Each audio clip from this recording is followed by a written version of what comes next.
Welcome to the Wasatch Transportation Academy once again. It's good to see everyone tonight.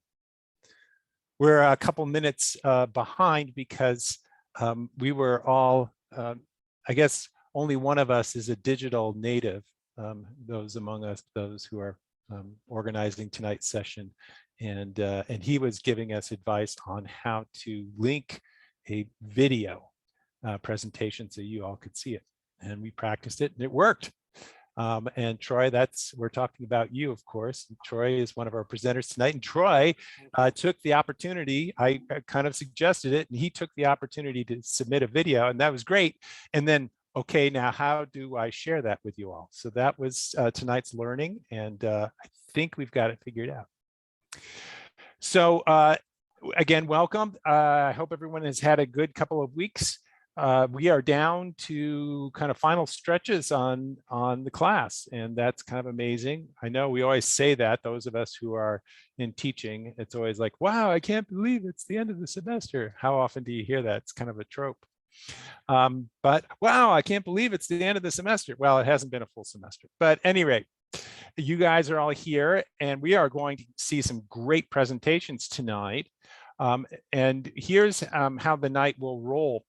We've got 6 presenters, and we're gonna, I know this is really boring, but we're gonna take them in alpha order. So we're gonna start with Troy and then move on from there. The rest of our presenters have submitted slides, PowerPoint slides, and to kind of facilitate smooth transitions, shall we say, with hopefully minimal technical difficulties, cross fingers. I have taken all the slides and put them into a single slide stack, and I was careful to maintain the native formatting for each slides set of slides. So hopefully whatever bells and whistles people have put into their presentations carried over. And I've tested the slides, and they seem to work, and the little animations and so forth that people have added also seem to work. So I think, again, fingers crossed, everything will work just fine. So the format, 5 minutes of presentation, and then about 5 minutes of responses. And our respondents tonight are, of course, your leadership team, myself, and Matt and Nathan McNeil, and also Laura Hansen. You might remember Laura from our very first class session. Laura is, I call her the lead planner. She's Utah's planner. She's the lead planner in the governor's office of planning and budget. And she is one of the most accomplished planners in the state. And so she's going to give you some response that, in addition to the kind of comments, the technical comments that you might get from one of us, she's also going to be able to provide some advice on how these projects might move forward in, shall we say, a more political environment. So welcome again, Laura. Great to have you with us tonight, and welcome back to the WTA. Thank you, Keith. You're kind, and hi, everybody. Happy to be here. Oh, and Ted Knowlton, another one of our respondents, has just arrived. And Ted, welcome. Ted, you also will remember from our first class session as the Deputy Director of the Wasatch Front Regional Council. And Ted, you get a little shout out in the very first presentation. I've already previewed the video, and you're a part of the presentation. So I'm just preparing. Okay, right on. Okay, great to be with you all. Sorry I'm a little late here. Hey, it's all right. With the time change, everyone's like, hey, isn't it still like, middle of the afternoon? It's like, well, not quite. So for those of, I was just in the Midwest, and that's the same time. At any rate, it's been back and forth, and time changes are really messing with my head tonight. Hopefully I'll keep it together.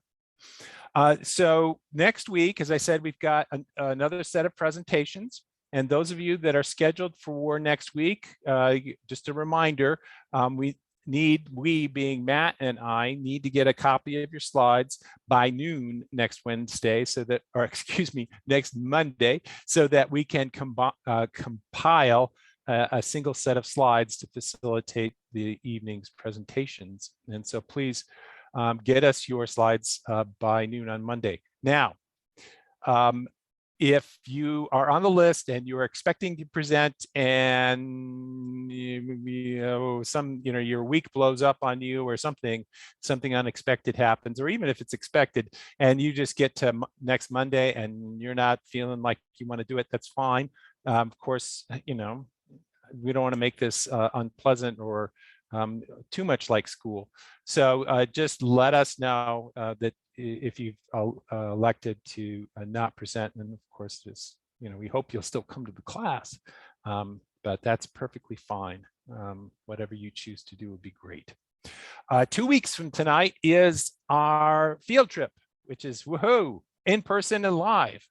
And I think I mentioned this in a recent email. The field trip will be to visit the project site for a really cool project called Life on State, something that a lot of people who've been in planning in Utah, sometimes those who have been in planning in Utah for decades, have been involved in. This has been kind of one of those projects that got started many moons ago. I remember Ted making a presentation on this when he had, I don't know, it was about 3 or 4 jobs previous to his current one. It's actually, I don't know that they have earth movers out on the project site today, but it is under contract for the first phase for construction this construction season. So this summer, State Street is going to be torn up a little bit for a good cause, and that is to make State Street a little bit more livable for people who aren't encased in 2,000 pounds of metal on rubber tires. So that's 2 weeks from tonight. We're going to start a little bit early. It's going to be at 5:30, and I will be sending you another email that's going to give more detailed information about where to meet and so forth. That's coming, but I just want you to have that in your calendar. And again, we're starting early so that we can make the most out of the daylight. All right, so I think we are ready to roll here. Just checking. And our first presenter, as I said, is Troy Adair. And Troy, as I said, you have a video, and I can tell you right now, Troy is guaranteed to hit the time limit because his video is 5 minutes and 5 seconds. Okay, so he's 5 seconds over. So Troy, should I just roll the video, or is there something you want to say in advance? It's got the introduction in it, so yeah, just roll it. Thanks. Okay, so now we'll see if I remember how to do this.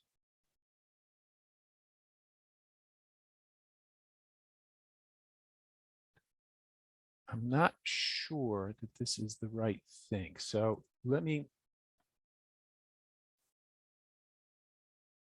Uh-oh. Okay.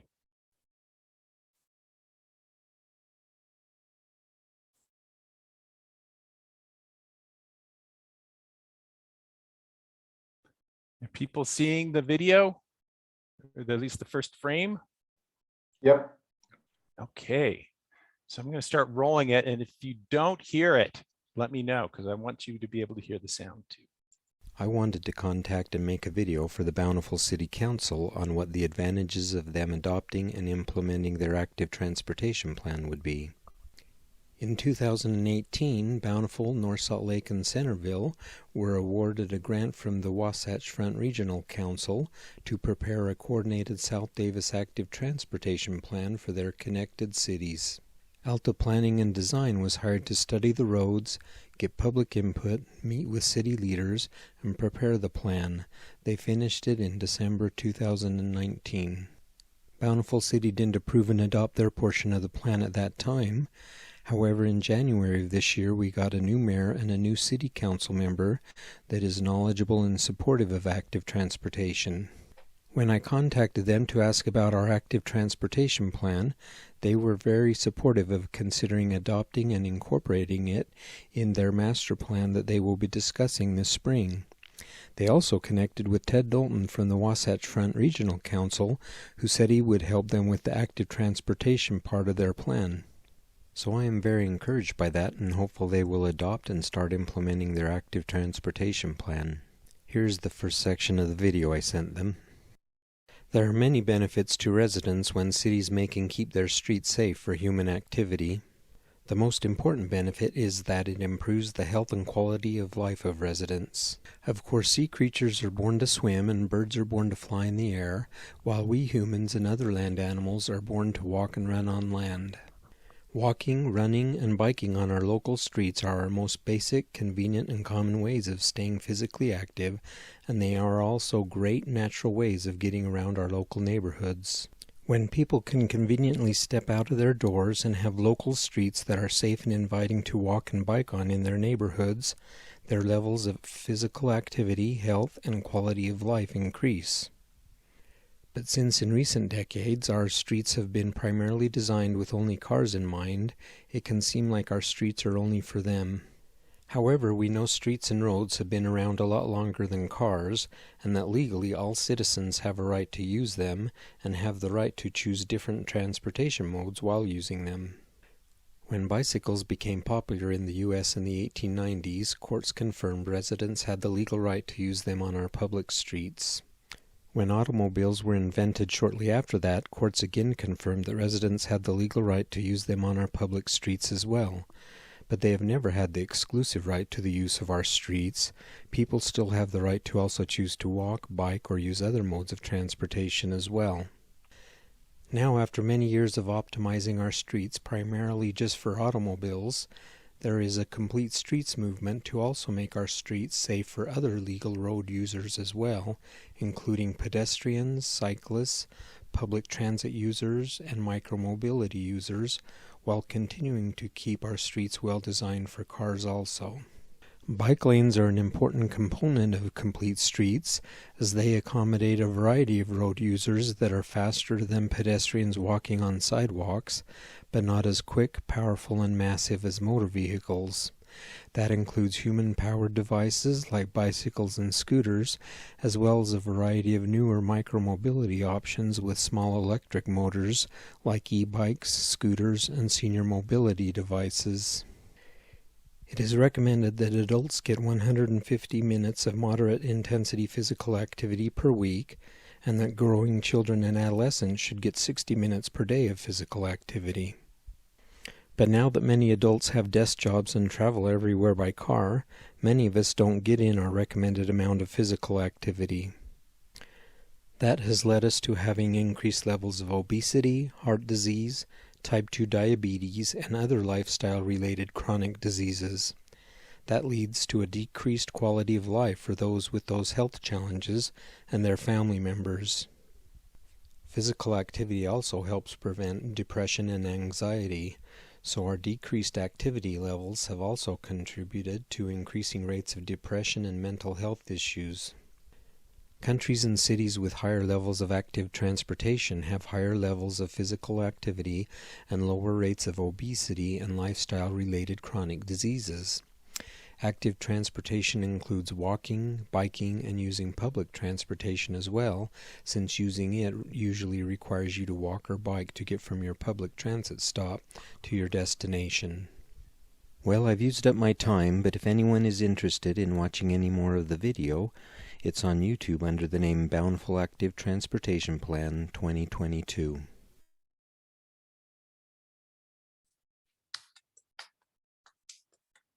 Nice Thank you. done. Thanks. And Really thank you, nicely Ted Knowlton. done. Wow, that was fantastic. What a great way to start our presentations, Troy. Any words that you want to tell us about how you created that video, or give us some more context, or what you've discovered since you created the video? Not really. I started with a shorter video, but then I expanded it, and so at first I got kind of a lukewarm reception, but then at the end I got a little better reception, and I was really excited to hear that Ted Knowlton connected with North Salt Lake. That gave me a lot of hope. So thank you. That's great. Laura and Ted, you are respondents this evening. Why don't you go ahead and let's share some thoughts with Troy. Yeah, thank you so much. Just a quick question for you, Troy, to make sure I understand. So the city already has developed an active transportation plan and you're asking them to actually implement it, or are you asking them to adopt a plan that is yet, that is in the works or has yet to be developed? Yeah, so they got a grant, a plan was developed. It was developed for 3 cities, North Salt Lake, Bountiful, and Centerville. When I reviewed the council minutes in North Salt Lake, they had it presented. They passed an ordinance to adopt it. In Centerville, they had it, their section presented, but they didn't adopt it that I could see. And then for some reason in Bountiful, at that time, Bountiful didn't even have Alta planning presented in their city council meeting that I could ever find. So I'm asking them to Okay, so they're adopt it and implement it. actually Yeah. so. Okay, that's awesome. That's great. Well, I think from a kind of a political standpoint, if you have one city council member, I don't know how your city council, Laura, we somebody can't who hear you. represents you, if you can. My sound is cutting out, sorry. We've lost Laura. Ted, you want to jump into the space there and we can get Laura back in here? Sure, yeah. First of all, that was an amazing script. Thank you. Super well done. Thank you. These are a little all over the place. When you record a video, you have to exaggerate emotion and up. So you almost have to force yourself to speak with a smile while you do it, and that positive emotion comes through.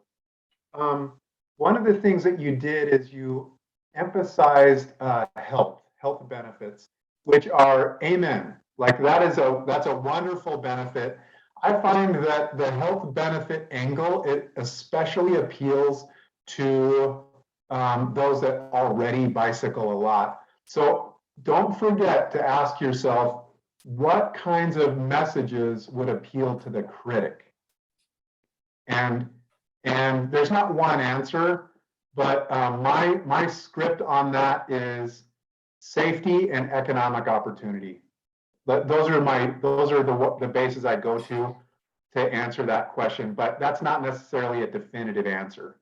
But ask yourself that and think about speaking to that. That also includes what are the concerns they might have.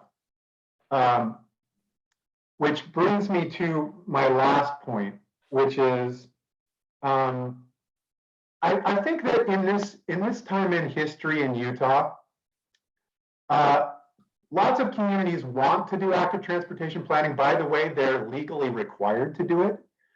And there's a difference between slap a bike lane on a road with paint bike plan and something higher quality. And Bountiful's bike plan has some advanced components. It has, I think, if my memory serves me, it has some protected bikeways in it. And those are the kinds of concerns that, I believe that they will eventually adopt it, or they will adopt something close to it. Then the question is, will they implement it? And the implementation part is a function of, did they go in approving it with their eyes open, knowing what it was, and do they have buy-in behind that? And so, noodle on that. That's something that if I were to advise them and work with them, I would want to highlight, look, you know what this means. You know what this protected bike lane means? It means you're going to have residents perhaps have some concerns here. It means you might have UDOT have some concerns here. And it is totally worth it. And explain why it's totally worth it and get into that. So noodle on that, how it's not just the plan, it's the quality of the plan. And if it's a high quality plan, you got to have buy-in, or the adoption is the end of the story. So those are some notes. Thank you. Lots of good points. Thank you. I'm back, everybody. Sorry, I was cutting out. Yeah, really nice job on this, Troy. And Thank I you. think Ted gave you awesome feedback and advice. I think he's spot on the nose. I was going to say, I have found that if you can find a champion in local government to help you push this forward, it goes a long ways. And so if you can find one city council member or one planning commissioner that, that is really jazzed about this idea, they can be really good advocates and get their peers on board. And I think Ted is right, is really talking about safety is a great way to hook people that may not be super active and may not think, well, I'm not going to ride my bike to work. This is for somebody else. That safety and economic development hook has a lot to I think that's a really compelling argument. And you can find some case studies from other places where cities have implemented active transportation systems, and you can show what the benefits are. You can say, look, this many people are riding it, really showing statistics and data on what's happened in other cities that have implemented similar things, I think is always really compelling as well. Thank you so much. I appreciate all that great advice. Thank you. Yeah. Great. Well, this That is a was awesome, fantastic. Troy. Thank you very much. This was a fantastic way to get things started tonight. So let's roll forward here. And now that we've figured out how to share with a video, we'll leave that knowledge behind and move to something a little more conventional. So our next presentation is going to be Vincent. Vincent, I saw you on the list there. I'm going to bring your slides up here. Are you ready to roll? I'm ready whenever you are. Great. And so what I thought I would do is I'll be your slide controller here. And when you're ready to advance, you just say next slide, and magically the next slide will appear. Great. I'm hoping everyone can see the slides now. Yes. Yeah, it looks good on my end. Okay, great. Awesome. Well, Vincent, the floor is yours. Awesome. Thank you so much, Keith. My name is Vincent. I live in Salt Lake City. I'm going to present on first and last mile solutions for the TRAX network primarily, but also for the whole UTA system. Keith, can you go to the next slide? So I moved from Austin about 2 years ago, and living in Austin, as I'm sure you've heard, traffic is horrifying. And so I was pushed to biking because oftentimes I could travel the same distance in, a third of the time or half of the time on a bike as I could on a car. And so I brought that to Salt Lake City when I moved here. I now bike about 1,500 miles a year, primarily commuting to and from work, but also getting around town. Next slide, please. So when I first moved here, I moved into the 9th neighborhood. I live basically in a really cheap apartment in the center of 9th, and my office was next to Sugar House Park. And so it was really easy for me to bike straight down the McClelland Trail, straight to work. I could do it in really any weather conditions. It took about 10 minutes. But back in August, my office moved to Murray, which was a big change for me. And if you don't mind going to the next slide, primarily because I had to decide how to get there. So I could take the bus and walk about a mile. I could take the bus to the train, take the train to the bus, and then take the bus to work. But the issue is the 201 has a frequency of about 30 minutes. And so I sat on the bus for 25 minutes at the station waiting for it to go. Or I could drive. We're not going to talk about that. Keith, you could click next. And so I decided a kind of combination of public transit and riding my bike. So I ride my bike to the TRAX station most days. I take the red line to Murray Central, and then I bike to work. This is great. It works for me. It's easy. I don't have to worry about a connection. Keith, you could go to the next slide. This is how I get to the station. So I ride my bike on 800 East. I ride on the sidewalk along 4th South, and then I use the pedestrian crossing to 9th Station. This is not great, right? I would not like to ride on the sidewalk if I didn't have to. I have to backtrack a little bit, and it just, really messes with my day. Keith, you could go to the next slide. It's coming. No worries. The next slide has some photos of what the sidewalk looks like that I took this morning, and it does not look great. This is an accessibility issue. This is, not great on a bike. It's unsafe, frankly, for me to use this, this sidewalk. Keith, if you could go to the next slide. I was looking at the Wasatch Front Regional Council plans. It looks like they are considering extending the station all the way to 8th East. If that bicycle network, please do that. That would be great. That would fix my issues because then I could take 8th East and then just go straight to the station. This would really fix that problem on that end.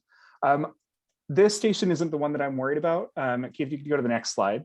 The issue is on my end station. So I take my bike off of the train, I go onto the bus driveway, I take the bus driveway out to the street, and then I take the road into a neighborhood. This is incredibly unsafe. It's not that nice because that road isn't graded for bicycles, so it's really bumpy. And I kind of feel like an a-hole on the bus only driveway on my bike. But there's no other way that I can figure out how to get out of this station in the direction I want to go. I don't think there's a way to get out of this station on a bike, period. Keith, you can go to the next slide. This is what it looks like. These photos were taken today. They show the bus only signs. They show me going down the bus only driveway. If there was sound, you could hear my bike go gudunk, gudunk, gudunk, gudunk, because that driveway is not very smooth. And I know that UTA wants bikes at this station. They have bike racks right there next to the driveway. And you can see these folks walking on the bus only driveway into the station.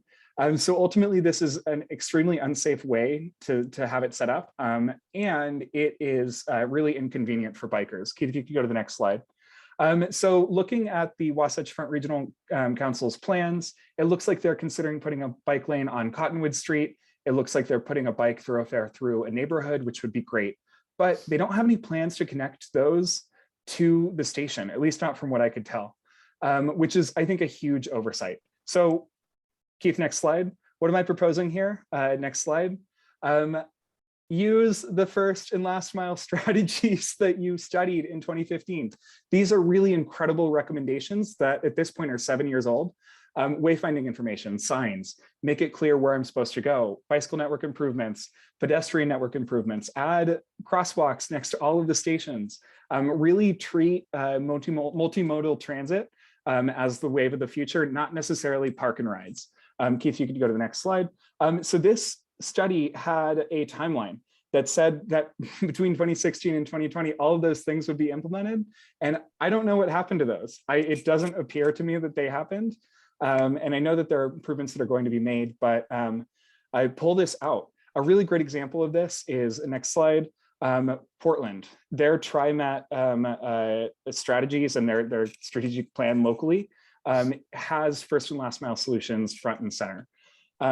Keith, next slide. So I just want to close on just some observations. During the protests for Black Lives in 2020, I saw hundreds of people arrive to those protests with bikes. There was one that was bikes only. And I think that proves that people want to bike. 999 every Thursday has hundreds of people biking around Salt Lake City. People want to do this, so make it easy for them. Keith, next slide. Any questions? I think wow. Apologies. Nice job. Fantastic. Laura, why don't you start with your observations and suggestions for Vincent? Sure. Yeah, this is great. And I don't know if you guys know this, but I used to be the planning director at UTA right before my current job. And it's your lucky day that there is lots of momentum around this right now. So there's some really good things happening at UTA and kind of among the transportation partners already. And Ted can elaborate on this. But in terms of what happened to the original effort, UTA and other partners applied for a grant through the federal government called a Tiger Grant, and we received it. And we're able to implement a lot of things, but we were only able to get about partway through the big list of first last mile strategies that have been recommended. And all those same partners are working together again to develop a grant proposal for the RAISE grant for 2023 that hopefully would fund many millions of dollars more of investments. And so there's a lot of momentum around that.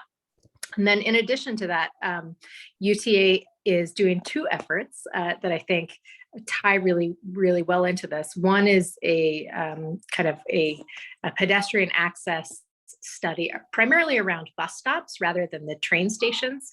And so that's, trying to find ways to break down barriers to active transportation and people getting to the bus stops themselves. But at the same time, right as I was leaving UTA, they were looking at a planning effort that would look at all of the various different station areas and say, okay, these work great for cars as park and ride lots, but they don't work so well for anybody else who's trying to get to these stations. And so there was a whole effort that was getting started to look at each of the station areas and say, how can we make it easier for people to access this on foot or on a bicycle? And so you're not alone in recognizing that there's a need there and a lot of momentum and interest to help get it going. The thing I would offer you to help move your effort along is I have a lot of good contacts at UTA, and I would be happy to make some introductions between you and the planning staff at UTA that are working on these projects, so that you can share your presentation with them and ask them to be considering this site in particular in their planning efforts. Fantastic. Ted, what can you add to that? Laura, it's awesome following you because you said what I might have said, but you said it way better. And I'm dead serious. So that is spot on what Laura said. So what I would add into the mix is,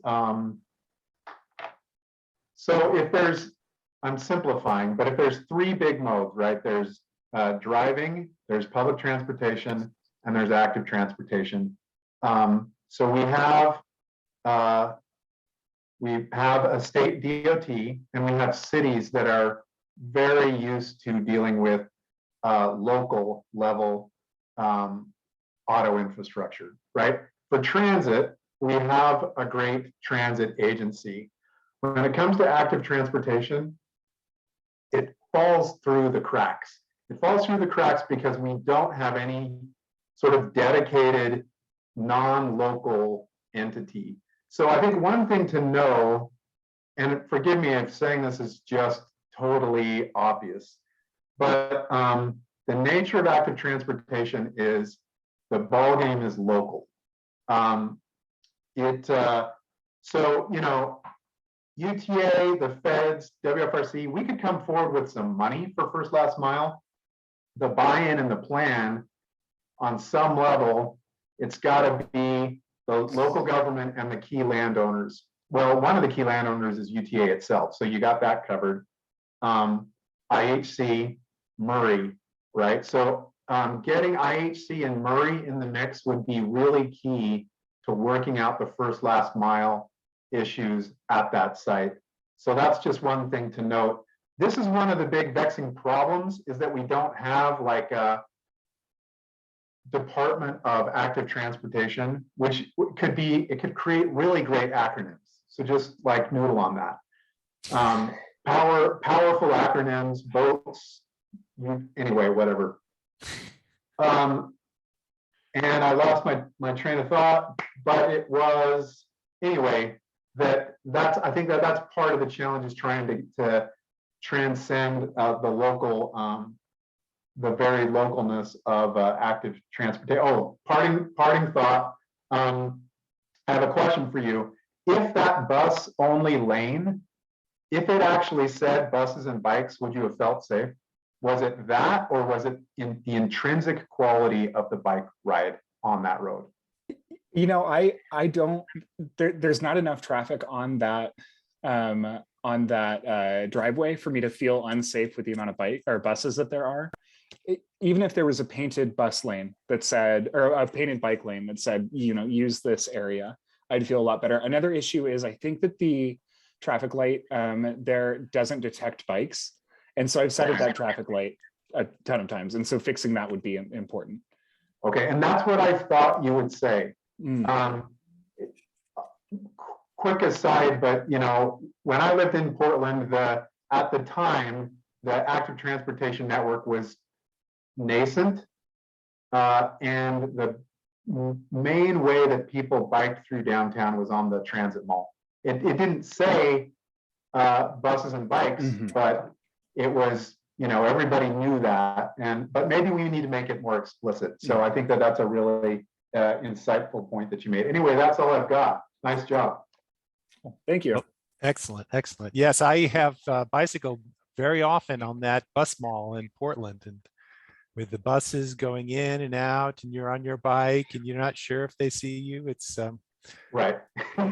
it's better than coffee and getting your day started. Boy, you're on your game at that point. All right, let's go back to slides. And Mike, I believe you are our next presenter here. So let's, I think this will work. Is everyone seeing that last slide? Are we back to slides? You can see them? Yes, I'm seeing people nodding and saying yes. Okay, so here is the next presentation, and to lead us through it is Mike Christensen. Okay, thank you, Keith. Go ahead and hit the next slide. And I'm not in my normal place on my couch. I am actually in Kansas City. And if you stand in the corner of my room next to the window, my hotel room, you can actually see this view out the window. Next slide. I'm going to be in Oklahoma City next week, but I wanted to be prepared, so I have an Oklahoma City slide just in case I got bumped. So go ahead and hit next slide. One of the problems that I did a lot of work with as a grad student was looking at the fact that highways are very ubiquitous across the state through UDOT, and they do a great job providing us with highways. But unfortunately, we do transit in transit districts, and we don't have a lot of connectivity between those transit districts and throughout the rural part of the state. And so that is really what I've been looking at, is how to figure out those connections. Next slide, please. And one of the best options we have, since we have existing rail corridors across the state, is to partner with Amtrak to provide service across the state. And Amtrak has 3 different categories of service, and the primary one that this proposal deals with is the state-sponsored routes. And we can hit the next slide, please. And this just gives a brief overview of Amtrak's system. Go ahead to the next slide. With the infrastructure bill, there is a lot of funding available to allow states to expand, to help expand the Amtrak system. And unfortunately, we don't have any proposals for Utah that are far enough along to make it on this map. Go ahead and go to the next slide. What I worked on for my professional project for my master's is looking at how we could expand Amtrak service across Utah and connect to places north like Logan, and southwest like Cedar City and St. George, and southeast to Moab and Grand Junction. And next slide, please. We have existing rail to almost all of those locations, and for the most part, we could be running trains at speeds up to 80 miles per hour, or possibly 125 miles per hour with the right upgrades. And I would envision for this 3 round trips a day between Cedar City and Logan, and 3 round trips per day between Grand Junction and Logan. And there is one hitch, that we don't have any rail infrastructure going into St. George. In fact, Washington County is one of the most populated counties in the nation to lack a rail connection. And as we move into the future, Washington County is going to suffer some consequences because of that. So that is something that I am hoping we can have a conversation about as a state in the future. Next slide. And as this expands, I would like to see other connections that we could easily make using existing rail, like connecting to Las Vegas, Reno, Boise, Idaho Falls, maybe even Butte, Montana, and a second connection to Denver via Cheyenne. And I would also love to see rural bus service that would connect to each of Utah's 29 counties. Next slide. One of the things that I'm trying to get funding for is to do an economic benefit study that would identify, well, we usually focus on how much it costs to do a project. I really want to do a study that would highlight how much benefit our communities around the state would receive. Next slide, please. And yeah, so the next step, I'm trying to find funding for a economic benefits study. I am trying to find funding for a comprehensive study of what I've proposed. Also looking to find funding for various educational programs that would help make people in Utah more aware of things like Amtrak and what other opportunities that we could have in terms of expanding transportation across the state. Next slide. And so my big ask is to help me find funding.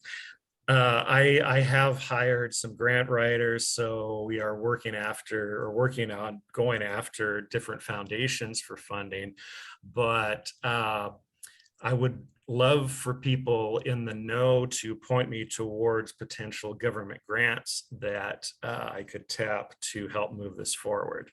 So I think my 5 minute, yeah, I'm over my 5 minutes, so we'll end on a slide with the train. Oh, Mike, I am so glad to hear that you're working with a grant writer, and that's kind of moving the ball forward. That is fantastic. And I think you are right to be asking, well, where might there be particularly maybe unusual or unthought of pots of money? And I think you're good to focus on economic development, because my guess is that's where you're likely to hit pay dirt. So Ted, why don't we start with you this time? What are your thoughts on this, Ted? Okay, hi Mike, good to see you. Mike and I are friends. And I think, Mike, I might have said some of these things to you before, but maybe this is a little different. I think I would start with a ridership forecast. Now, there's not really a model that is ready to go to forecast potential riders. But I think what you need is a credible, defensible, third-party assessment of potential ridership. It can't be made up. It can't be your own. It's got to be sort of blessed and third-party. I feel like that's the starting point to then be able to go and try to get money. I don't think that that's going to turn out that well for you. I'm being as blunt as possible because because there's not a lot of in population centers that it hits. That's the main reason. So some of those stretches I actually think could work, and maybe you start with the stretches that could work and you pare back and you phase it. So start with a phase that is the stretches of the network that might have the best ridership per mile, and maintain the vision. You've got this grand vision, which I think is cool. Hang on to that. Think about what's the best pitch for the first phase and see if you can go that. So that's the way I would hit it if I were you. Third party ridership forecast. That's where all of your benefit stuff is going to stem from. And phasing, maybe a phased couple of segments that you think are the best to hang on to start with. Laura. Yeah, Mike, I think you get the prize for the most ambitious project. And you and I have talked about this project before, and it's nice to see you and talk about it a little bit more today. You know, I have a little different perspective now that I'm working for the state, and I'm exposed to some different conversations. And something that came to mind to me as you were talking, which isn't, again, this is, it's a massive project, right? And so breaking it up into phases and pieces is going to be necessary. I mean, that was necessary to build Front Runner, right? And this is much bigger than that. But as I've been talking to folks about economic development within the state, the Economic Development Corporation of Utah has these mega sites that they have identified throughout the state where they're big areas that are ripe for some sort of development. And one of the things that they've told me and that I've heard to other economic development managers in the state is, they're needing freight rail access to a lot of sites. And so if you could link the development of segments of rail in conjunction with an economic development project that has a lot of momentum behind it, you're moving incrementally towards your long-term vision. The key is being able to get this vision in front of them early enough that as they're designing these rail segments and spurs that they piece together and they're building like the puzzle pieces of this larger vision. There's somebody I just met. I'll make the same offer of introductions to you that was talking about this, about the need for these freight rail segments. And so I'll make an introduction for you there as well. But yeah, I think Ted's suggestion of doing the ridership forecast, everyone's going to ask for that. It's probably not going to justify the expense of a project like this, but you're going to need it regardless. And if you can link that together with some of these other development projects, it might carry a little bit more weight. The other thing that I would say is you're doing a great job banging the drum and getting this vision out there. It would be awesome if you had a partner from Amtrak doing this with you.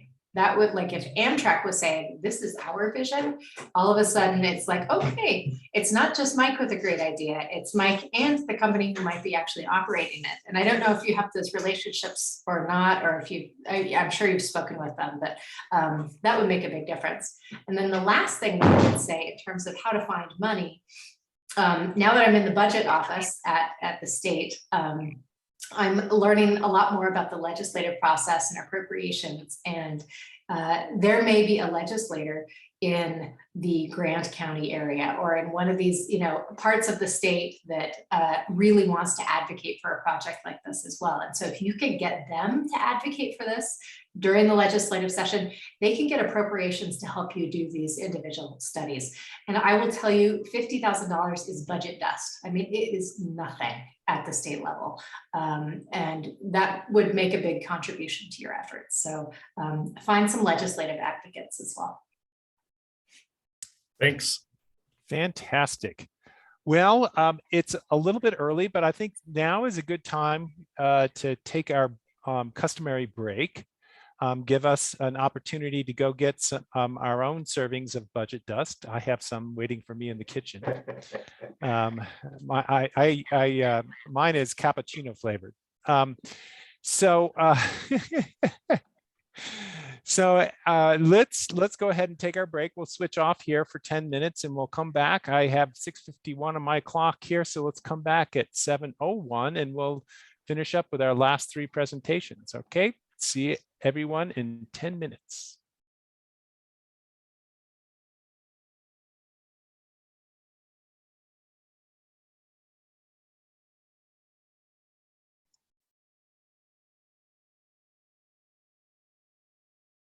Keith, you should you should entertain us with some of your musical selections. Yes, well, my vibraphone is right over there. I could. Oh, nice. When we first started in the pandemic 2 years ago, we had a talent show in my land use law class. So, I mean, we had to do something to try to lighten the mood. And so we had people doing all sorts of things. The thing that I remember the most, or at least that was the most helpful, was we had somebody who gave us guacamole making lessons. So it was kind of, Iron Chef comes to avocados. It was pretty good. I love the idea of doing a talent show in a meeting. That is hilarious. I might try that. Yeah, that was 2 years ago, man. Hard to believe. That group of students is now graduating, of course. It's also hard to believe. And they're getting The jobs. pandemic is almost getting its degree. Is that what you're saying? Yes, that's right. Yeah, COVID is, it's getting, well, COVID's actually just getting a graduate certificate, not a full master. But I'm pleased to report that, we've got this class of students that have attended only online and through Zoom, and they're getting jobs. I'd say half the students I'm advising right now who are in their last semester, they're trying to balance, jobs and finishing school. So that's a good thing. It's a good thing. Okay, are people gathering back around here? Time to bring our attention back. And Philip, I think you are our next presenter. Are you with us now? Yes. Okay, good. Yep, Philip, and then Jed, and then Cristobal. I got your PDF, and so we're set to go for you as well. So let's go ahead and get started with Philip here. And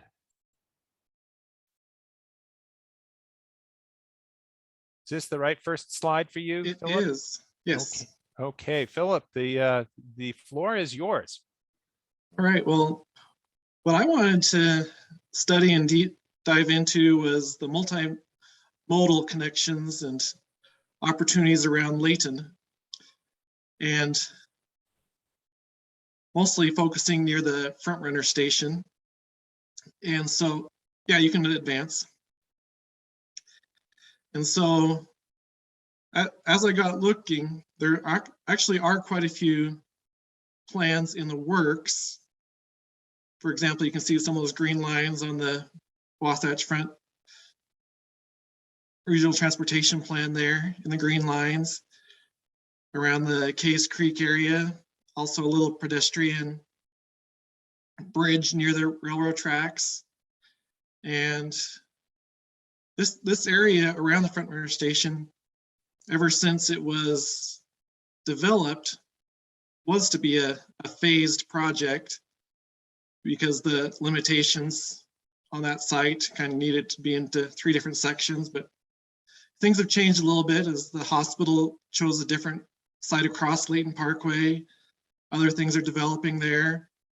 You'll also see on the east side, where right now is a trailer park, the city hopes to provide some development there. But right now, there's not an easy way to cross or get to that development from the station. If you want to go to the next slide. Because the spacing between Layton Parkway and Gentile required a blocked median as you exit the Layton station for buses, which right now requires a lot of the buses to make big loops to the hospital or to Fort Lane. And go to the next slide. As I was looking around at the measurements, ideally, it'd be allowing the buses to come in and out of the north entrance to the front runner station there, which would provide a middle access point between Gentile and Layton Parkway, where before there is the limitation of 588 feet between there and Layton Parkway, but going to the north entrance is more balanced of 860 feet. And so hopefully that would alleviate some of the concerns of spacing. To give some comparison, I did some measurements on Google Earth. If you look at 25th Street on Washington Boulevard, between there and 24th Street is actually 753 feet, which they both have signalized intersections. And so hopefully moving that to the center there would provide some opportunities. The next slide. Hey, Philip, I apologize, but what is the primary objective that modification would serve? As I've been writing, I think would be able to make, for example, the long routes like 470, being able to not have to make the big loops around Fort Lane or to the hospital. So you could easily get in and out without having to make those big loops around the blocks. And then also, as I was kind of reviewing, as an example, Layton Station is one of the longest platforms on the front runner system.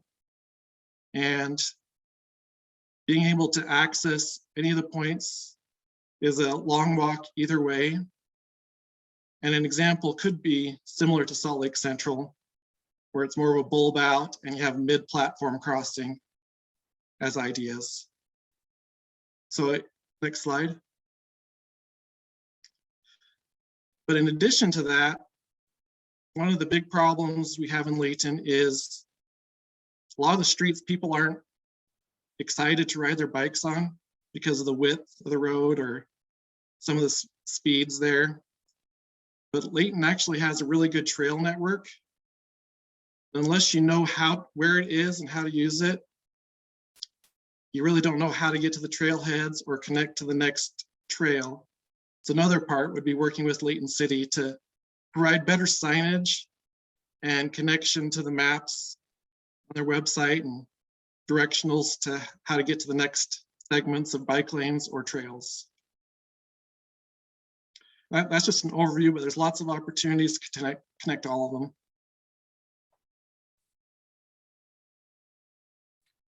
So Philip, I'm just going to plant this little seed and then we'll go to our respondents. Yeah. Austin's presentation next week may be relevant to you because he's talking about ways to improve using transit to get to trailheads and to trail networks. So come next week for sure to hear his presentation because he's got some ideas on that. So Laura, as the former planning director for UTA, how does this sit with you? I think you identified a real problem, and I'm almost certain that UTA shares your pain on this. Left turns on buses are not easy. Honestly, I actually think that we had talked with UDOT about putting a stoplight here, and I thought it was going to happen. So I'm a little disappointed to hear that it hasn't happened already because I think there was plans to do just what you're proposing actually. But yeah, you know, the more left turns and buses are slow, right? People don't really want to let a bus go. And so all the cars will hurry and try to get through through past the area before a bus can get to turn. And it just really slows things way down. And the mid-block, or the mid-platform crossing, I think has a lot of merit as well. There's a big effort to do a lot of improvements to the front runner system, double tracking strategic sections, and they'll be doing a lot of improvements along the way. So I'll make the same offer to you that I think I made to Vincent, I think it was, of connecting you to the UTA planners, but also the UDOT planner for this region as well, because I'm almost certain that we had a conversation about getting a stoplight here. So I'll see what we'll make some connections and you can follow up with them. And then I'll also connect you to the folks on the Front Runner project who might be able to help create that additional pedestrian crossing so you don't have to go quite so far out of your way. Because it is a long ways. I totally understand and appreciate that. So yeah, great job. It's a real problem, not only for pedestrians, but for the operations of the system as well. So great work. Ted, additional thoughts? I mainly have kudos.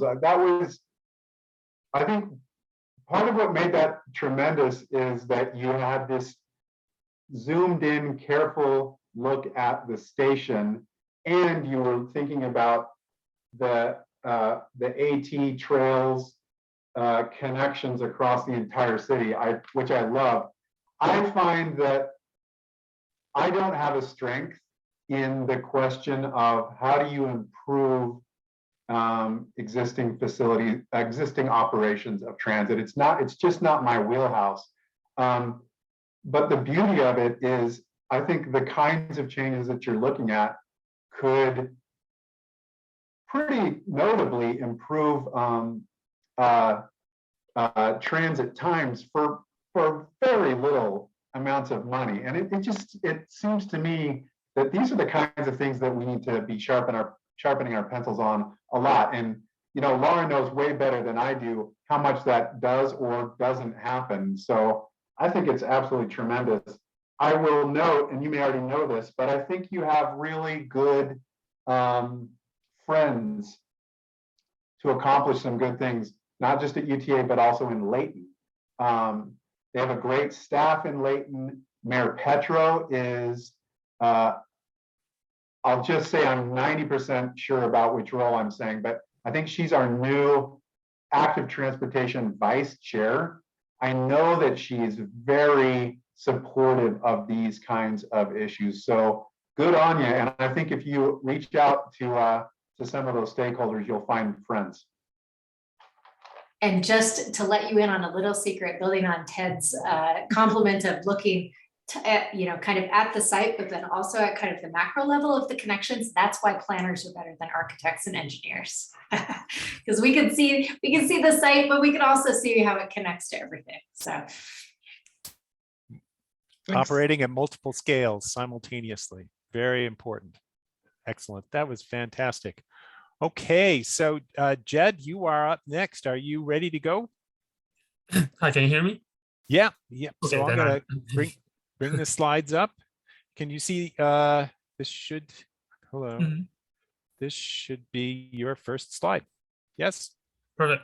Yeah, so for my my name is Jed Shum, and then I'm a student at the master's program at the moment, and yeah, and then I'm from Hong Kong, and that is why I'm interested in TODs, because when I came over here, I realized it's a luxury that I did not know I have back in Hong Kong, and I started comparing how the developments here determines the lifestyles of the different demographics, and yeah, that is what got me interested in TOD, and I found this article called 7 TODs, and yeah, and that's what I decided to work my project based on, and to compare the developments mentioned in this study with the developments here I found in Utah. So next slide, please. So according to the article, the definition of TOD is a transit-oriented development is a mixed-use community within an average of 2,000-foot walking distance of a transit stop and core commercial area. TODs mix residential, retail, office, open space, and public uses in a walkable environment, making it convenient for residents and employees to travel by transit, bicycle, foot, or car. So for some of the keywords I found is in the definition is mixed use, walkable, and accessibility to destinations for everyone, basically for different people with different transportation needs, not just for those that could drive, essentially. And then next slide, please. And the article mentioned that for a TOD to be successful, it depends on good physical urban design, and then the coordination between different systems, and also it is usually TODs are more appealing, and also most importantly is that a TOD is not a luxury limited to only city centers can enjoy, but even suburban settings with different scale. It's just application of different scale can help to create a successful TOD as well, no matter what the environment or the density actually is. So it's really basically depends on the design and the planning and the system that you imply in the environment. And so next slide, please. And then press again. There we go. Sorry. And then here are the elements mentioned for the urban design elements mentioned that makes the TODs studied successful. So first is time for the design or the project to sink into the people's mind, to blend in with the people's lives, and that people can get used to it and actually find a way and understand and slowly understand that life is better this way. And then also engage with the public is very important, as one of the classes we had here mentioned that it's a leverage, that the faster you engage the public with the public for the project, the easier the leverage will be, the better the project turnout will become. And then programming and maintenance for like open spaces and or just the space is very important, that it engages the public and it stimulates interactions and social interactions and more social activities. And then the scale is important, that the people inside understand through the scale that is the space is for people and not for drivers, basically. And then safety is very important, as if it's not safe, people are not less likely willing to use the space. And then variety, complexity, design, and then that help the place to be attractive. Connections is basically what makes TODs great, is that it connects people to different places, while the primary source of transportation is not cars, and oriented rather to pedestrians, transit.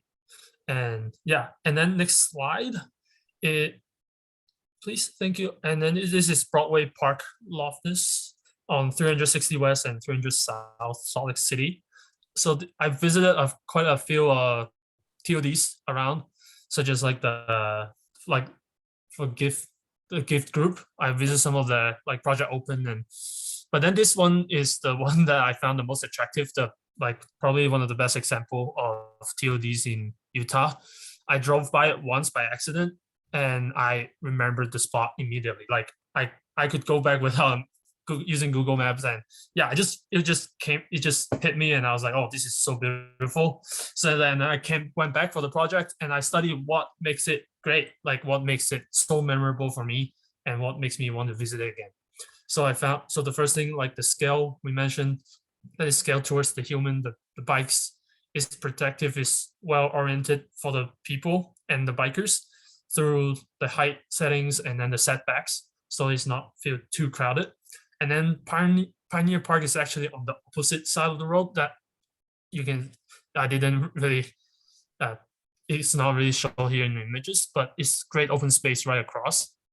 And then it provides a high sense of safety through the lightings, and then through the transparency of the windows, and then the eyes on the streets, the enclosure through the buildings, and on the sidewalk through the buildings, and the lights and the trees. And then there's a variety of attractive materials and the complexity of designs. Next slide, please. And lastly, so yeah, this is the last slide, and there are attractive destinations nearby. It's walkable, it's bikeable, and then there's a median in the middle with raised sidewalk that people can raised crosswalk that people can cross over to the park. That protects the pedestrians. And yeah, and then there are I don't know if you can see on the right top corner image, there are like green bikes and green scooters for rent actually on the median. And then so it's like really great space for the bikes. And yeah, here is a grade. This is not my grade, I did not grade from different websites I found, so it's graded really walkable. Like I mentioned, it is protective, and then it's safe to walk on. But then the transit score is a little bit low, which I do agree is one of the improvements needed for the site, is that that there's only like one or two, like a couple of bus stops really close, and then the bus route is not like too direct or too convenient. And the transit is like 15 to 20 minute walk to the closest tracks the front runner station, but then it's a biker's paradise, according to the grade here. And last improvement I would suggest from the elements mentioned in the article is the programming. Actually, at the Pioneer Park, I tried to search for whatever programs they have, but I can't find much. But then programming here suggests that it actually helps people to build a sense of community through engagement and social interactions. So but then this is still a great place, and I would like to maybe future project for myself is like look at other TODs and how they can improve or what. I just think if Salt Lake City is full of spaces like this, it will be incredible and very beautiful. Thank you. Well, bravo, and I couldn't agree more. I think you've happened upon one of our true gems, and the using Kevin Lynch's construct for understanding good urban design, you've hit on it right away. Imageability, it stuck with you. You saw it. It made a lasting impression. You knew how to find it just on your own. I think part of it has to do with the statue of Petunia. So if you don't know what I'm talking about, you need to go back and find Petunia because she's right there, right in front of the building. So Laura, will you start us off here? Sure. Yeah. Hey, Jen, how are you? It's good to see you. We were emailing earlier today. You know what you hit on that I think is so important is that even though the transit score is a little bit lower here, you identified this as a TOD, and a TOD is a walkable community without the with transit. That's really what it is. It's a walkable, livable community with transit on top of it. And we, as I was working at UTA trying to, kind of decide where we should send our future bus routes and how we should design routes, what we're looking for is places just like this. And this is one of my favorite blocks in the city as well. And I've always said to the communities that we're working with, there are a handful of things that make for a really successful transit system or transit line. One is the quality of the transit itself. It's frequent, it's fast, it's maybe the courteousness of the drivers, the fare is reasonable, the timing is convenient. That is all the realm of the transit agency's responsibilities. But you could put the very best bus service you could ever design through the middle of a giant industrial wasteland, and it would fail miserably. And the difference is the urban design, the land uses around it. So the street connectivity, the mix of land uses, the densities, those are all the responsibility of local governments, not the transit agency. And there has to be a partnership between the two in order to make something successful. And so I kind of love actually that you identified a really beautiful project, a beautiful site. And you said, yeah, the transit could be better in this area. But, as the transit district is deciding where they'll put new routes, these are the types of places that are really attractive and that generate ridership. And the transit will come, right? It's always sort of a chicken and the egg. Well, if you put the transit, then we'll build around it. Well, if you build it, then we'll take the transit there, right? I mean, one has to come first. And it is because transit agencies don't have that much money. They're always trying to stretch as far as they can. They are going to serve the development that happens, not the anticipated future, possible development. So something that I would love to see you do with this, Jed, is to identify another place in the city where you can reimagine that place and say, how can we apply these same principles to this location and make it transit ready, make it more livable, make it more walkable, and really take that to the city council or whomever and say, let's re-envision what this site could be. And then all of these other things will come, the economic development, the transit, you know, the farmer's market, the whatever, you know, activities and programs that come with that. So great job. That was the one thing that I was sort of waiting for in your presentation was, okay, how are we going to apply this to fixing a problem or making something better? So that would be my one suggestion to you. But great job. Thank you so much. Thank you. So Ted. Okay, Jed, that is a terrific presentation. It's beautiful. And it's compelling. It really lays out the recipe, right? Here's how you do it, and it invites the audience to want to do it. One thing that you might add to round out that pitch is an explicit statement of the benefits of TOD. How much does it increase the likelihood of ridership? How much do people walk? Could be other benefits. There's tons of benefits of TOD, which, you know, we could get into. Savings on infrastructure, air quality, lower cost housing, savings on, anyway, blah, blah, blah. So think about that. Now, in Utah right now, the gospel of TOD is doing pretty well. There's a lot of people that have joined the religion. What I frequently wish that what I think that they tend to overemphasize, and then what they de-emphasize or don't emphasize enough, they overemphasize housing. Look, housing near transit is definitely good, but I would argue jobs near transit is maybe even better for two reasons. One, the first mile, you're home to transit, you have lots of options. Your spouse could drop you off. Your bike is already at your house, right? The last mile, at the end of your transit ride, your spouse isn't there. Maybe you left your bike. The last mile options are harder than the first mile. So jobs near transit helps you with the last mile that's harder. And the jobs compete during rush hour, which is exactly when transit has the biggest advantage. So the jobs near transit is not emphasized in Utah and nationwide, for my opinion, as much as it should be. Now, you emphasize the mix of uses, which is great, but functionally there's always a core use.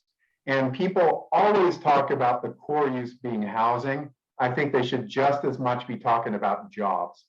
Okay. Well, I could go on and on, but the last big point here is you had a slide and the word parking appeared, but you didn't spend a lot of time on parking. And I think that parking is one of, I would say it's perhaps the single biggest mistake that people make when they try to do TOD. And often it's not because they didn't, it's because the city forced them to do something bad. In other words, the city forced them to have too much parking, or they cite the parking wrong. But the bottom line is that parking, it drives down the density, it drives up the cost, it ruins the design. The parking is a huge part of the ballgame, getting the parking right. Spend time talking about parking if you're laying out the recipe for getting TOD right. And parting shot, Salt Lake is doing pretty well, but the suburban elements of the network, not as much. So don't forget about the suburb. But I share those things with you, and I want you to take away that was an excellent presentation that really sung, right? And I think there's a few things that could round it out. Thank you. Thank you so much. Thank you. Fantastic. Okay, well, we're ready for our last presentation. Cristobal, are you ready to go? I have your slides here. Sorry, go ahead. Yeah, well, let's get your slides up. And are you ready to take the microphone here? Yes, I am. Do you all hear me? Yep. Perfect. We can hear you. So here are your slides. and go ahead and take it away. All right, cool. Thank you very much. And I did it on Canva, so I definitely love that that website. And so I had to download it as a PDF, as it doesn't allow me to download it as a PowerPoint. So here we are in this time. So my name is Cristobal Villegas, or Cristobal. I used to pronounce he, they. This is something that we have in our in my team at Utah Transit Authority under the community engagement team under Megan Waters. We have been imagining and kind of creating, and we're still in the early steps of this programming, but I would love to bring it to you all and to receive some input. So that'd be really great if I could. And then I will say that I will try to keep myself into 5 minutes because I know I can talk forever. So let's go to the next slide, please. So what is the purpose? So this programming, and you all can read it, but this programming is really identifying that the community at the end of the day is made up of culture, of beliefs, but also institutionally systematic forces that develop some sort of thinking, some sort of engagement of the existing public. So this curriculum that we are imagining and creating is tackling that at the K through 12, specifically 9th through 12th graders, in a way that we can incorporate public transit and active mode of transportation in a specific way, where we can inculcate more of this safety, and I'll get into the concepts in a second, but more of this kind of specific learnings that are really needed when in terms of public transit. So next slide, please. So we have kind of identified 4 areas of the curriculum that we would like to focus. The first one is about safety and conduct. The second one is about environment, but also economic impact. The third one is community building. And I can't remember the other word, but there's another word to that one. And the last one is both social and personal health. So let's go to the first area, which would be safety and conduct. So in this area, we have analyzed several different areas, but to give you a little taste of what we're thinking of is that we'll be focusing both on the physical safety. So like, hey, stay behind the yellow lines. Hey, you know what? If you're going to be crossing a railroad, if it's still blinking, but the gates are up, don't walk, don't run, don't use your bike. You know, it's also against the law, but many people don't know that. You know, so that's kind of more of those physical safety. And then the conduct is more of like, you know, behaving, you know, if you have your music, you know, make sure you put your headphones on. If you know, don't put your feet on the chairs, you know, be courteous and kind. And so the idea is about customizing these different concepts within safety and conduct, but within 9th through 12th grade. So they're more relative, and they're also that they build upon each other. So in the beginning, maybe in 9th grade, we do focus more on the physical, more kind of like just things that we should know. But by 12th grade, you know, we're probably teaching a little bit more about like, how do we conduct each other? How do we, you know, keep each other accountable in terms of safety? So let's go to the next slide. Environmental and economic. So in these concepts, we are thinking more of like, how utilizing public transit and active modes of transportation benefit, you know, our environment, particularly air. So, you know, utilizing from like 9th grade, explaining to them kind of like, you know, a few of the math, you know, some of the technical stuff, but by 12th grade, maybe helping them, you know, helping them help us kind of develop other ways that we can ensure that we are being environmentally conscious. You know, what is UTA doing? You know, where is our path toward electric buses, or how are we doing, you know, to be more socially responsible when it comes to the air?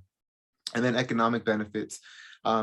Especially right now, as we know, usually when it's a little bit more expensive than the gas, a lot more people take the public transit. So kind of explaining different ways of how to maybe navigate through a maybe car-less or minimal, you know, car contact life. You know, I personally have a e-bike, and that's my main form of transportation besides public transit. So in a way, like, how do we make, you know, real life experiences, both not only hypothetical, but practical to, you know, 9th through 12th graders? Next slide, please. So community building and belonging, that was another one.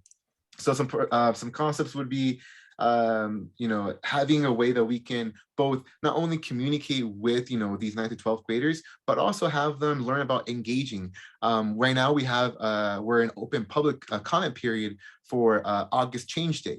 how many people know, especially, in my 9th through 12th grade, how to go to the UTA website and how to, put a comment there, or how to, voice their ideas and thoughts. So this will be more of that kind of like civic engagement. And then also like micro interactions between writers. And understanding that we are all bystanders, how does that involve ourselves? There might be circumstances we may need to call, law enforcement, but what are some other circumstances that we can be more of, a good neighbor, a good person with each other? So it's kind of the concept of belonging. Next slide, please. Social and personal health. As we know, there's a lot of varying determinants that affect our health, in particular where our jobs are at, where we live, our zip code, but also how we can utilize existing resources to help our social determinants of health. In other words, if we advocate for ourselves for better public transit, we can get access to healthcare, or to better access of medical attention or jobs or recreation, like parks and such. And then the other one is like impacts of public transit and community health, in words of like city planning. How do we get to where we're at, where we have more loan sharks than banks, but how does that, connect with public transit? So that's the last part of that. And I think I'm over time, but I have just 2 more slides, I think. Oh yeah, so progress, we actually have been working on this. We have been incorporating students from the U of U, from the Civically Engaged Leaders class from fall last year and spring of this year. And we're currently developing the curriculum. And the next slide is about where we're going next. Well, we want to get this online by the beginning of fall of this school year, of this next school year. So we're trying to, and once we identify the curriculum and kind of write it out and develop it, put it online so it could be a la carte for teachers across the Wasatch Front. And then also, hoping we can do some pilot programming with some after school programs or some other, scholastic students that are involved during the summer. And so if you want to the last slide, here's my contact information. I actually have the phone number of Lara, which is kind of funny. So I get her calls all the time and texts from her for her. So, but now this time I can get my number out and hopefully you text me with my name. But yeah, I am working at UTA. I'm a community engagement specialist, and let me know if you need anything. Oh, that's fantastic. And I'm it's so funny that you have Laura's number. That's hilarious. Well, Cristobal, that was fantastic. And it was a great a topic for us to end on, because it's so, it's broad-based, it's so future focused. It's what's coming next in our community. It's what our kids are doing. And no, so, exactly. And the thing is, like, well, I fell in love with public transit because I used to be a co-educator at SLIC. I was able to help students learn about civic engagement. And the beautiful thing that I fell in love with was like the egalitarian moment that you have at a bus. And when you ride an airplane, you have first class, business class, or whatever. But when you're a bus, you just have a seat. And so it's really beautiful. And so those moments, it's not only about connecting point A to point B, but about connecting communities from point A and communities in point B, and seeing how we can instill belonging, instill this kind of egalitarian moment where really you'll find all, racial groups, all economic points, all different genders and orientations in a bus for a quick moment. So our idea is, what do we do with that moment? And so this is one of many ideas we have that kind of puts back of this community in transit riding. So Ted, it's your turn to go first, but I don't want to lose we do have a kind of a spontaneous focus group happening on Laura's channel. So I don't want to lose that opportunity there. But Ted, start off with us. Okay. I don't know what you mean. Okay, on the Laura's channel. I'll let Laura get to her channel quick. Cristobal, that was so awesome. I love that. You have a real passion for education, and you have clearly a passion for transit. And I would like to clone you if I could. I don't know if it is ethically acceptable, but I would love you to be in my kids' elementary school. So that's the main thing. I'll tell you the one thing that it might have been implied, but I don't remember seeing it explicitly, which is getting the kids on the bus, actually having them try it. I mean, I think you talked about, you know, do the trip planning, but for so many people, and I know you know this already, and I think you all know this, it's that the first time getting on the bus, that's the hardest thing. And then once people start to use it a couple of times, they're like, this ain't so hard. I can do this. You know, and boy, especially with young people, when they experience transportation in a new way, it can be incredibly powerful. I think that certainly stretches to bicycling as well. And it stretches to experiencing bad pedestrian environments and potentially the ped or bike connection to the transit station, and having students experience that could be a really powerful part of a curriculum. And again, maybe that was entirely implied. Since you're talking about 9th to 12th graders, it might be a little bit extra, but I think introducing the land use transportation connection might be important.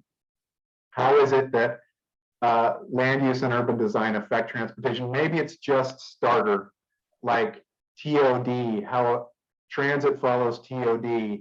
It gives you the good soil, or two streets could have the same actual right of way and function, but they feel totally different to walk and bike on because of what happens outside of the right of way. And maybe that's enough to kind of make that connection a little bit. So I'll stop talking there with those two key points. So Laura, you've got a friend there with you. You're great, Ted. Yes, this is my daughter, Anna, and she doesn't want to talk, but I think we can goad her into a little bit. Anna is in 9th grade in high school, and she started riding the bus to and from school, the UTA bus, in 7th grade. And what were the things that were most helpful to you, or the most scary things about riding the bus? Or yeah, tell us about your experience riding the bus.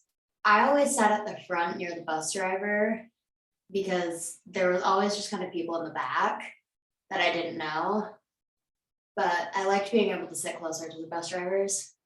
Was it hard to figure out how to plan your trip, how to get where you need to go? It was a little hard to time when I needed to leave because everybody's walking time is different. So that was a little bit hard, but the apps were helpful. No, she uses the transit app. And how about paying the fare or bringing a friend on the bus with you? That was fine. Not a big deal? No. Yeah. Some of your friends that you brought on the bus, have they ever ridden before? No. What did they think about it? They liked it. Yeah. Yeah. Cristobal works at UTA, and tell Megan hi, Cristobal. She's like one of my favorite people ever. I will, for sure. Do you have any questions for Anna? Do you want to beta test anything on her? No, I think those different things are very important. And the thing is, this is something we've been kind of dealing with, like what time to start about this curriculum, like 7th grade, 4th grade, 3rd grade. And, you know, we only have a finite time to find our resources. We felt like 9th through 12th grade, but definitely 7th, like it's incredible that, you know, you already were riding the bus. What was your name again? Anna. You know, and that's really cool. And so in a way, it's like, how do we also continue to not expose, but allow more a different age knowing how to feel safe also on the bus, and what their safety means in relation to other riders as well. So, you know, maybe what will happen, I'll send you know, you, Laura, an email with like a little test curriculum, and so that way, you know, Anna, if you want to look through it, you're welcome to give us your feedback. What do you think? Yeah. All right. Yeah. Great job, Cristobal. Yeah, I think you've hit on some really interesting things. I really loved your comment about the egalitarian nature of transit. That's the thing that really made me fall in love with transit. It is just a place for everyone. And you can have a physician sitting next to an immigrant. You can have, you know, all of these various different income levels and colors of skin and different cultural backgrounds. And I feel like if we had more public transit, we'd have a lot less conflict in our world. So more transit, woohoo. Well, Anna, thank you for joining us tonight. That was fantastic. You've added so much to our class, and boy, it really takes me back when my son, who just had his 30th birthday, when he was 10, he started riding UTA, and he thought it was just so cool. And if you wanted to know where any particular bus went, all you have to do is ask him, because he had the whole system memorized almost instantaneously, because for him, the bus was access. It was, a way to get to places he wanted to go. And he didn't have to ask his parents to drive him there. And so, that was power. And he loved that. And so he became a bus riding kind of, I don't know, genie. And so I'm glad that you're following in some good footsteps here. Well, this is an excellent way to close our first session of presentations. And this is so much fun. It's really it's energizing to see everyone's good ideas and good energy and inspirations for making our communities better. So yes, let's do a round of applause to all our presenters tonight. This was just fantastic. And looking forward to another round next week. So we're going to end early tonight, which is a good thing. Next week, we've got a whole another slate of presentations keyed up or teed up for our observation and response. If you are presenting next week, please get me your slides or videos or whatever you want to present by noon on Monday next week, and we'll have them all set to go. Okay. So Can I say one thing before we wrap up? Please do. So I may not see you all again. I'm not sure in this class.